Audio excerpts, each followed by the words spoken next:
कि हमारी fact check series चल रही है and we try to cover the most popular study destinations. तो आज स्टडी डेस्टिनेशन के साथ जो है ना हम हाजिर हुए हैं, वो इसका एम्प्लॉयमेंट रेट बहुत अच्छा है, बहुत प्रोग्रेसिव है।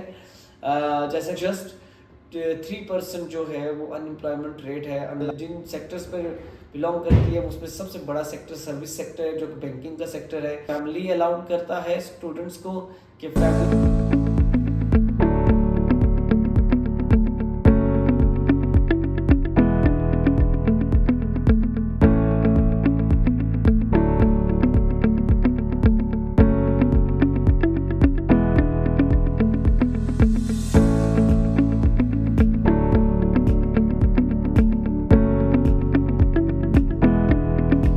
बिस्मिल्लाहिर्रहमानिर्रहीम, अस्सलाम वालेकुम।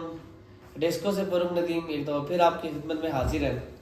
और जैसा कि सब आप जानते हैं कि हमारी फैक्ट चेक सीरीज़ चल रही है and we try to cover the most popular study destinations इसमें। और हमने अभी तक काफ़ी ज़्यादा स्टडी डेस्टिनेशंस के बारे में जो है वो वीडियोस बनाई हैं और वो ट्राई टू कवर के हम उसमें वो स्टडी डेस्टिनेशन किन प्रोफेशनल्स के लिए, किन स्टूडेंट्स के लिए ठीक है, या किन स्टूडेंट्स का बैकग्राउंड जो है वहाँ की अपॉर्चुनिटीज़ के साथ अलाइन करता है, और किन किन स्टूडेंट्स के लिए वो ठीक नहीं है, और क्या जॉब रेशियो है वहाँ पर, कि क्या इनकम की क्या स्टैट्स है वहाँ पर, और अपॉर्चुनिटीज़ जो है वो आफ्टर डिग्री कैसी हैं वहाँ पर, ये सारी चीज़ें कवर की हैं। तो आज स्टडी डेस्टिनेशन के साथ जो है ना हम हाजिर हुए हैं, वो है डेनमार्क।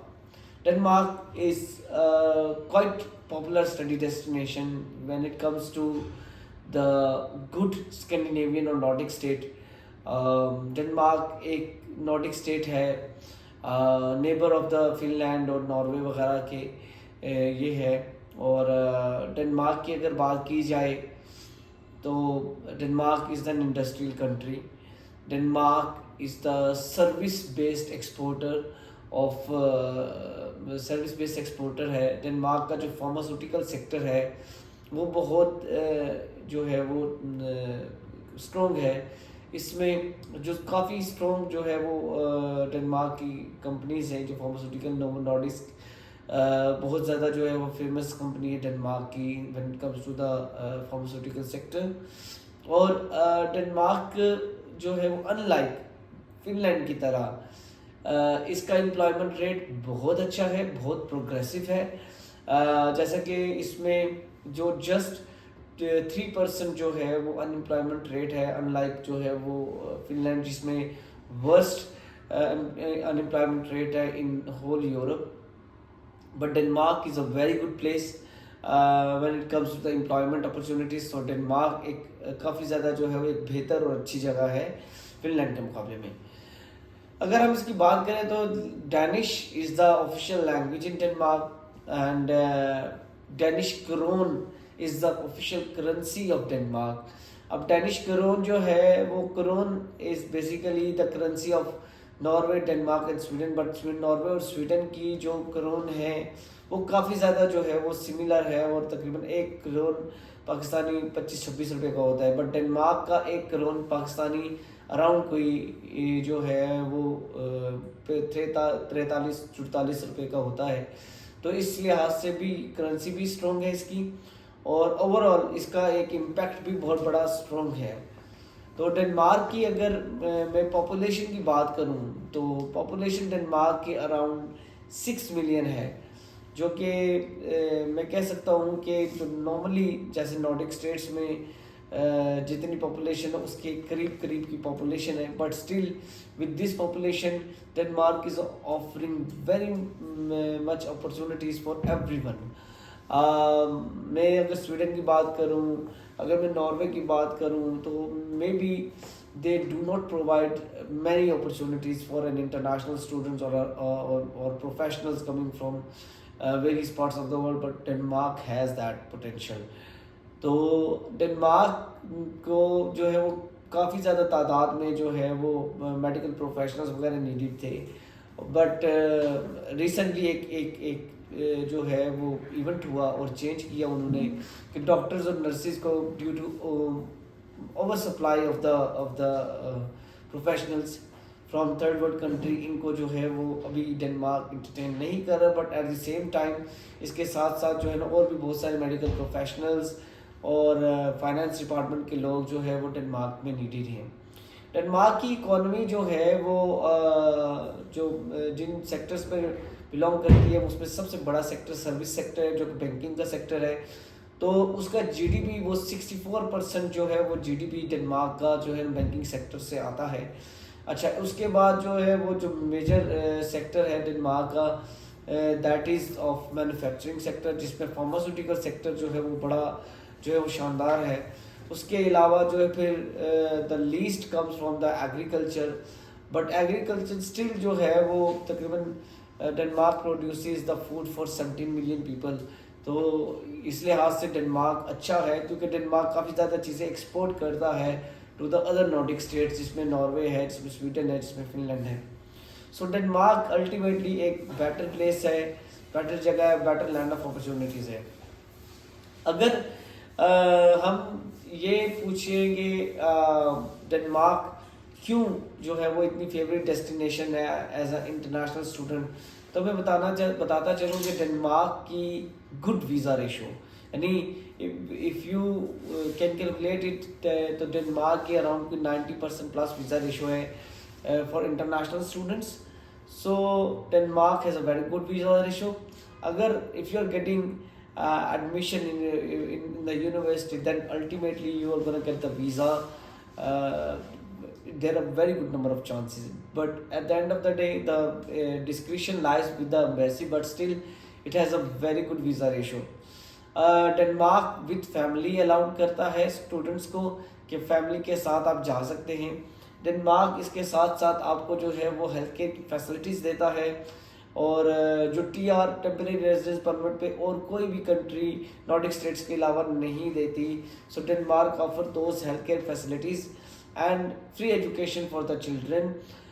डेनमार्क जो है वो डैनिश लैंग्वेज, जो नेसेसरी डैनिश लैंग्वेज होती है, वो आप फ्री ऑफ कॉस्ट जो है वो डेनमार्क में जाकर सीख सकते हैं one you get your CPR number वगैरह। तो आप अल्टीमेटली जो है वो ये सीख सकते हैं, जो ताकि ये आप उस लाइफ का इंटीग्रेट लाइफ के साथ इंटीग्रेट हो सके डैनिश लाइफ के साथ और डेनमार्क के लोगों के साथ। डेनमार्क की जो ऑर्गेनाइजेशंस हैं, ठीक है, वो आपको स्किल्स भी सिखाते हैं so that you can practically work there. So इस लिहाज से Denmark is a good study destination. Denmark offers 20 hours a week काम अलाउड होता है डेनमार्क में। सो ये कुछ स्ट्राइकिंग पॉइंट्स हैं डेनमार्क के, जो इससे एक अच्छी स्टडी डेस्टिनेशन बनाते हैं। Now if we talk about के डेनमार्क जो है वो क्यों अच्छी स्टडी डेस्टिनेशन नहीं है, उसके हवाले से अगर हम बात करें तो Denmark is quite expensive when it comes to the living cost. तो डेनमार्क की जो लिविंग कॉस्ट है बहुत ज़्यादा हाई है, और उसके अलावा डेनमार्क में अगर आप जो है वो फैमिली लेकर जा रहे हैं तो Denmark can be quite expensive and challenging for you. Ultimately Denmark allow करता है कि जो डिपेंडेंट्स हैं वो भी फुल टाइम काम कर सकते हैं।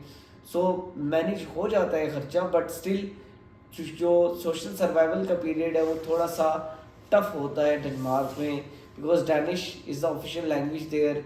और जैसा कि तो बाकी तमाम यूरोपियन कंट्रीज़ में थोड़ा बहुत प्रॉब्लम होती है, सो डेनमार्क में थोड़ा बहुत प्रॉब्लम होती है।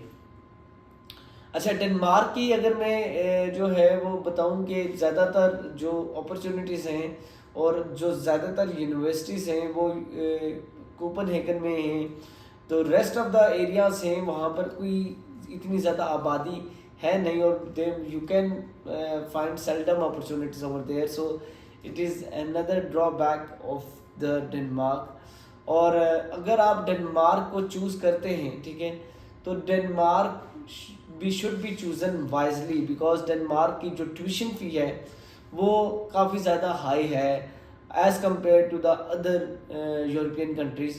मतलब यू कैन एक्सपेक्ट के तकरीबन जो है वो कोई 14 से 15,000 पाउंड्स जो है वो 14-15,000 यूरोस जो है आपकी जो है वो ट्यूशन फ़ी होती है एक साल की। और डेनमार्क में एक सेमेस्टर की फ़ी जो है वो यहीं से देकर जानी पड़ती है। लेकिन इसके साथ साथ देयर फ्यू एक्सेप्शंस, जो बिजनेस एंड मैनेजमेंट की कोर्सेज हैं दे आर डेनमार्क में जो है वो काफ़ी ज़्यादा सस्ते हैं as compare to the other courses. इसकी क्या वजह है? जैसा कि मैंने बताया कि डेनमार्क का जो मेजर जीडीपी है that comes from the banking. तो बिजनेस और अकाउंटिंग और मैनेजमेंट के जो कोर्सेज हैं वो डेनमार्क में बहुत ज़्यादा जो है वो सस्ते हैं as compare to the other courses. इसमें बहुत सारी यूनिवर्सिटीज़ हैं जो बिजनेस मैनेजमेंट की कोर्सेज ऑफर करती हैं और काफ़ी ज़्यादा कम जो है वो फ़ी के साथ ऑफर करती है, जिसमें यूनिवर्सिटी ऑफ ऑलबर्ग है, आरहस यूनिवर्सिटी है और डेनमार्क टेक्निकल यूनिवर्सिटी है। सो ये क्वेश्चन ऑफ कंसर्न है कि ये क्यों इतनी ज़्यादा जो है वो सस्ती ऑफर करती हैं। देन इट गोज अगेन के डेनमार्क की अनलाइक, क्योंकि बहुत सारी कंट्रीज़ में बिजनेस और मैनेजमेंट कोर्सेज जो है वो काफ़ी ज़्यादा प्रोफेशनल्स हैं, but country don't have many employment opportunities for such professionals. But Denmark में ऐसा नहीं है। डेनमार्क में if you are holding a degree of business accounting और finance, then you are gonna get a good and massive opportunity in the growing sector of the banking of the Denmark, because काफ़ी ज़्यादा opportunities हैं। Major GDP की percentage जो है वो Denmark अपनी banking sector से निकालता है। सो यस, तो फाइनेंशियल कंपनीज, फाइनेंशियल मार्केट्स जो है वो डेनमार्क की आपको काफ़ी ज़्यादा अपॉर्चुनिटीज़ प्रोवाइड कर सकते हैं। सो it is a very good option for those who want to pursue a business degree or masters in a business or accounting degree in Denmark। अच्छा, अगर हम इसमें थोड़ा जब बात करें कि डेनमार्क में एज एन इंटरनेशनल स्टूडेंट जो है वो कितना जो है वो आपका लिविंग एक्सपेंस होता है या कितना आप अर्न कर सकते हैं, तो डेनमार्क में ऑन एन एवरेज आप ये समझ सकते हैं कि अराउंड 1500 यूरोस तक आप जो है वो महीने का पार्ट टाइम बेसिस पे कमा सकते हैं। और अगर इसमें बात की जाए कि कितना लिविंग एक्सपेंस होता है डेनमार्क में, सो लिविंग एक्सपेंस अराउंड जो है वो कोई 1100-1200 यूरो तक होता है। तो 200-300 euro you can save this amount when studying in Denmark.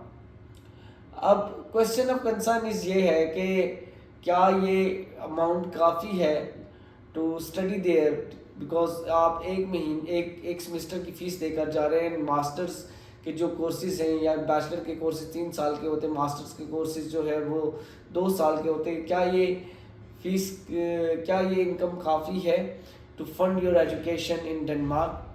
तो मैं इसमें कहना चाहूँगा कि डेनमार्क शायद जो है वो टफ होगा अगर आप एक अलोन बंदा मूव कर रहा है, अगर, क्योंकि जब वो अकेला मूव करेगा तो उसके साथ कोई हेल्पिंग हैंड होगा नहीं, तो इवेंचुअली इस इतनी बड़ी फीस को मैनेज करना इस इनकम के साथ जो है वो थोड़ा सा मुश्किल हो जाएगा। बट फॉर द फैमिली जिसमें 2 लोग हों, ठीक, तो उसमें जब अर्निंग जो है वो आपकी पार्टनर की तरफ से भी आ रही हो, जिसमें फुल टाइम आपका पार्टनर अर्न कर रहा हो, तो उस केस में he will be earning like around near about वो 2200 यूरोस जो है वो कमा रहा होगा। तो then this fees can be manage, ठीक है, ये फ़ी मैनेज की जा सकती है और फिर ये एक्सपेंसेस मैनेज हो सकते हैं। सो जो लोग डेनमार्क जाना चाहते हैं, जो लोग फैमिली के साथ डेनमार्क जाना चाहते हैं, मैं उनको डेनमार्क ज़रूर रिकमेंड करूँगा एज़ कम्पेयर टू के जो सोलो जो है वो स्टडी करना चाह रहे हूँ डेनमार्क में। तो डेनमार्क में फैमिली वालों के लिए ज़्यादा बेनिफिशियल साबित हो सकता है as compare to solo study करने वालों के लिए। बहरहाल अगर इसमें एक और चीज़ देखी जाए कि डेनमार्क में कौन कौन से प्रोफेशंस सबसे ज़्यादा रिक्वायर्ड हैं, तो मैं बताता चलूँ डेनमार्क में एक पॉजिटिव लिस्ट है। So that is available on the website of SIRI. आप न्यू टू डेनमार्क की पेज पे जाएं, मैं जो है वो यहाँ पर खुद भी अटैच कर रहा हूँ वो लिस्ट। ये तमाम के तमाम प्रोफेशन, और it's quite long list actually, तो इसमें तमाम के तमाम प्रोफेशन और sector are constantly needed by the Denmark and they are on the positive list until 20 December 2027। तो आप major of the occupations are जो है अवेलेबल और until December 2027। So you can expect कि अगर आप जो है वो 2026 में शुरू करते हैं अपनी एजुकेशन की जर्नी, तो yes you would have a good chance of getting employment over there if you end up in Denmark, अगर आप अपनी डिग्री ख़त्म करते हैं तो। ये तमाम की तमाम स्टोरी थी डेनमार्क की आज जो हमने आपके सामने पेश की। और फर्दर ऑन अगर आप मज़ीद जो है वो बाकी स्टडी डेस्टिनेशंस के बारे में जानना चाहते हैं तो हम हर अपनी आने वाली वीडियो में फैक्ट्स टेक सीरीज़ में एक नई स्टडी डेस्टिनेशन लेकर आते हैं। So stay tuned with us and we will guide you through all the process and steps कि कौन सी स्टडी डेस्टिनेशन आपके लिए परफेक्ट है या नहीं है, या कौन सी स्टडी डेस्टिनेशन में you have to be careful और आपको क्या तैयारी करनी चाहिए before choosing your study destination. So that is very important. तो मिलते हैं आपसे अपनी नेक्स्ट वीडियो में, तब तक के लिए अपना ख्याल रखें और हमारे चैनल को ज़रूर सब्सक्राइब करें। अल्लाह हाफिज़।